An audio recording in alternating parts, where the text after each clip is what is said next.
Om Shanti. This is the Sakar Murli of 12th of October 2023. Essence.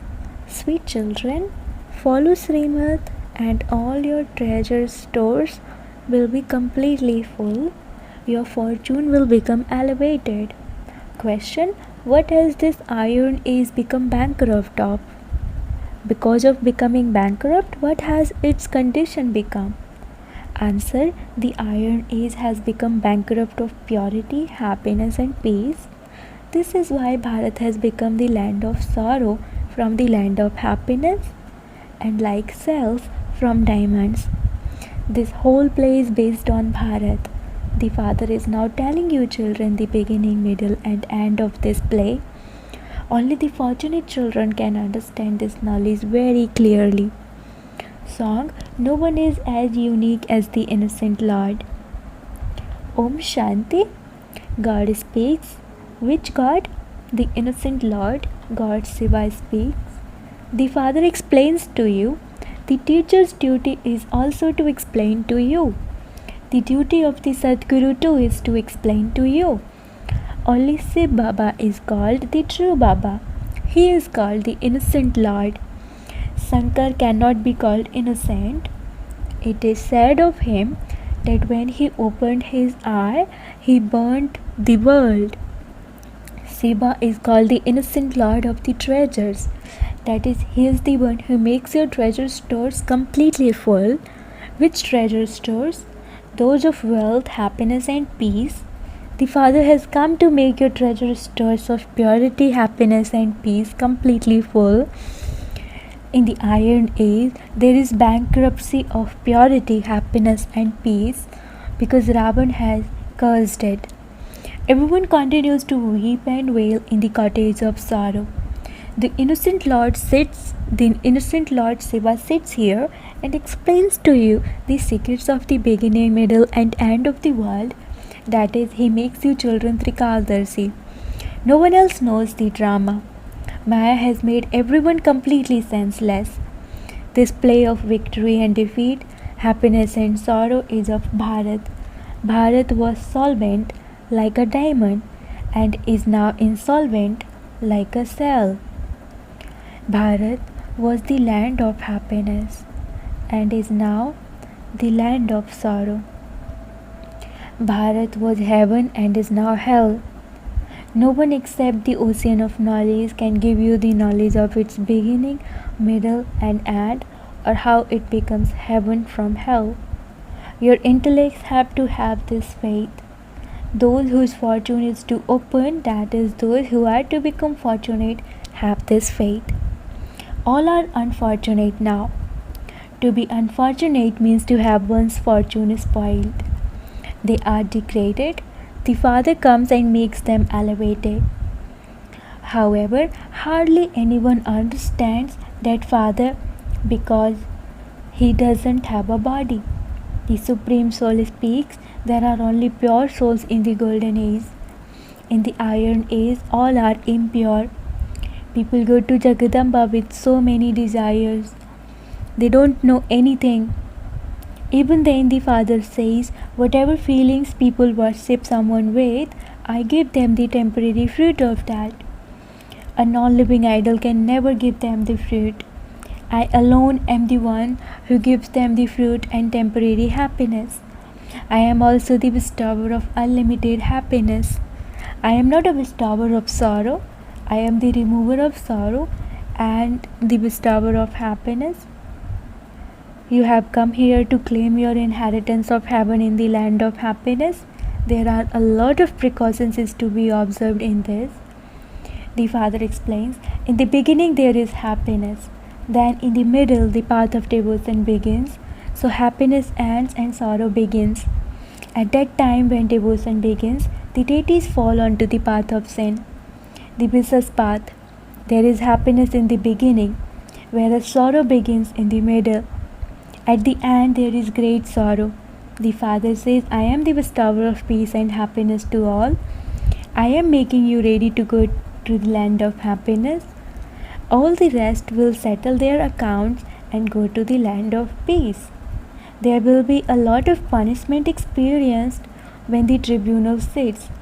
Baba has explained that people used to sacrifice themselves at Kasi. They speak of Kasi Kalabat bracket the sacrifice at Kasi. There is a temple to Shiva at Kasi. On the path of devotion, they stay there in remembrance of Shiv Baba. They say, "This is it, I am now coming to you." They cry a great deal and sacrifice themselves to Shiva, and so they receive temporary happiness for that. Here you sacrifice yourselves, that is, you belong to Shiv Baba while alive in order to claim your inheritance for 21 births. There is no question of suicide. While alive you say, "Baba, I am yours." Those people sacrifice themselves to Shiva. They believe that by dying they will belong to Shiv Baba, but they don't belong to him. Here you belong to the Father while alive. You go into his lap and you therefore have to follow the Father's directions. Only then can you become elevated deities. You are now becoming that. You have been making this effort for cycle after cycle. This is not anything new. The world becomes old. In that case, a new one is surely needed. Bharat was the new land of happiness, and it is now the old land of sorrow. People have such a stone intellect that they don't understand that there is just one world, that it simply becomes new and old. Maya has locked their intellects and made them completely degraded. This is why they continue to worship the deities without knowing their occupation. That is called blind faith. They spend millions of rupees worshipping the goddesses. They worship them, feed them, and then sink them in the sea. Therefore, that is the worship of dolls, is it not? What is the benefit of that? They celebrate with a lot of pomp and joy and spend so much money. Then after a week they sink them in the sea, just as people are buried in a cemetery. God speaks, "This is the rule of the doublest community, and I make you into the deity community." It is very difficult to make someone have faith because Baba does not have a physical form. The Aga Khan had a physical form and he had so many followers. They used to weigh him in gold. No emperor had that much praise. The father explains, that is called blind faith. At this time, no one has permanent happiness. There are many who are very bad. Important people commit big sins. The father says, "I am the Lord of the poor." The poor don't commit as much sin. At this time, all are sinful souls. You have now found the unlimited Father, and yet you repeatedly forget him. Oh, but you are souls, are you not? No one has ever seen a soul. They understand that it resides in the center of each one's forehead like a star. When a soul leaves his body, the body is finished. A soul is like a star, and so surely the father of myself, a soul, would also be a star like me. However, he is the ocean of happiness and the ocean of peace. How would the incorporeal one give the inheritance? He would surely come and sit in the center of this child's forehead.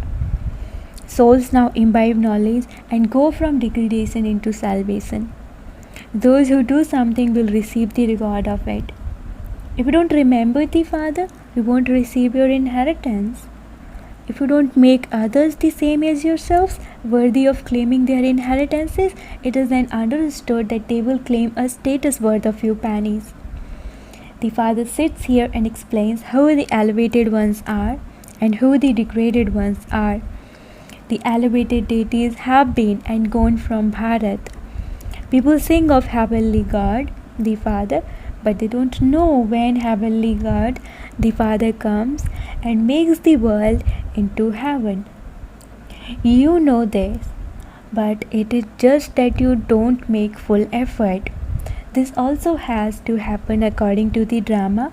However much each of you has in your fortune, that is how much you will receive. If any of you were to ask Baba, Baba would instantly tell you what status you will claim if you were to leave your body now, according to your current behavior. However, no one has the courage to ask. Those who make good efforts can understand to what extent they become sticks for the blind. The Father also understands when someone is to claim a good status or that a particular child is not doing any service, so will become a maid or servant there. There are maids and servants who sweep the floors, those who sustain Krishna, and those who decorate the Empress. Those are pure kings, whereas these are now impure kings. So the impure kings build temples to the pure kings and worship them. They don't know anything. The Birla temple is so big. They build so many temples to Lakshmi and Narayan, though they don't know who Lakshmi and Narayan are. So how much benefit would they receive? Temporary happiness?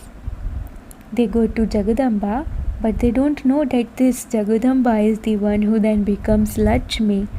At this time, your desires of the world are being fulfilled through Jagadamba. You are claiming the kingdom of the world. Jagadamba is teaching you now. She is the same one who then becomes Lakshmi. She is the one to whom people continue to beg from every year. There is so much difference. They beg to Lakshmi for wealth every year. They do not say in front of Lakshmi, I want a child, or remove my illness. No, they only ask Lakshmi for wealth. The very name is worship of Lakshmi. They ask Jagadamba for a lot of things. She is the one who fulfills all their desires. You are now receiving the sovereignty of heaven through Jagadamba.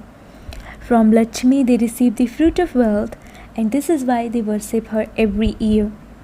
They believe that she is the one who gives them wealth. They then continue to commit sin with that wealth. They even commit sin to attain wealth. You children are now receiving the imperishable jewels of knowledge with which you will become prosperous. You receive the kingdom of heaven through Jagadamba. There are no sins committed there. These matters have to be understood.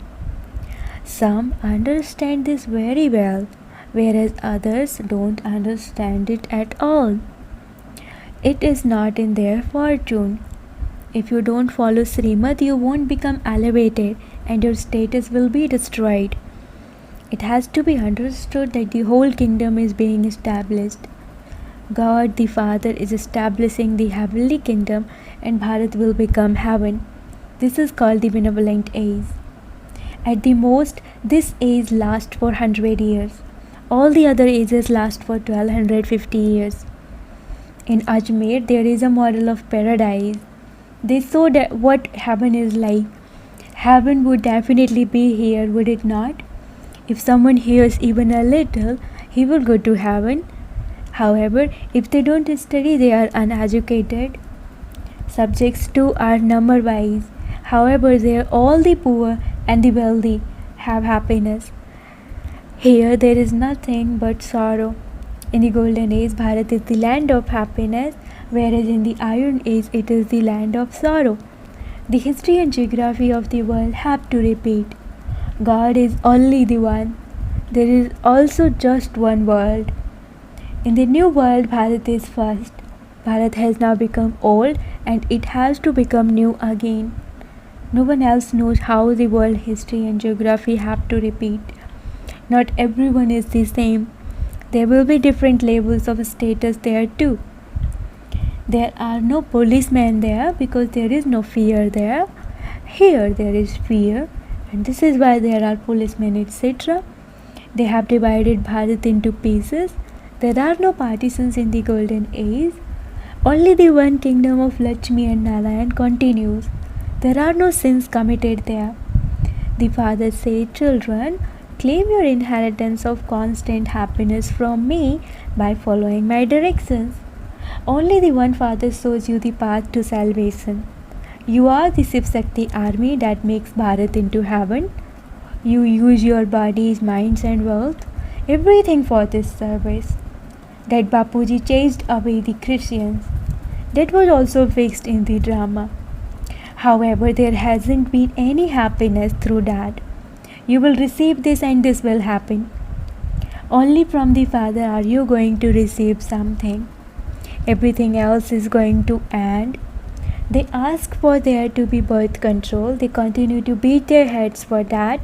Nothing is going to happen. If a small war breaks out, there will be famine. There will be a lot of violence between one another. Acha, to the sweetest, beloved, long lost and now found children, love, remembrance and good morning from the mother, the father, Bap Dada. The spiritual father says namaste to the spiritual children, and the spiritual children say namaste to the spiritual father. Essence for dharana. Number 1, you have to sacrifice yourself to the Father while alive. That is, you have to belong to the Father and follow the Srimad of the Father alone. Do the service of making others the same as yourself. Second, donate the imperishable jewels of knowledge and become like Jagadamba, one who fulfills everyone's desires. Blessing. May you receive the blessing of being an easy yogi and become full of all specialities and be cooperative in service. Brahmin life is a life full of all specialities. To be a Brahmin means to receive the blessing of being an easy yogi. This is the first blessing of this life. Constantly keep this blessing in your intellect. This means putting this blessing into your practical life. The easy way to keep this blessing constantly is to use it in serving all souls. To be cooperative in doing service is to be an easy yogi. So keep this blessing in your awareness and become full of all specialities. Slogan. To give a vision of your form and your elevated destination through the jewel on your forehead is to be a lighthouse. Slogan. To give a vision of your form and your elevated destination through the jewel on your forehead is to be a lighthouse. Om Shanti.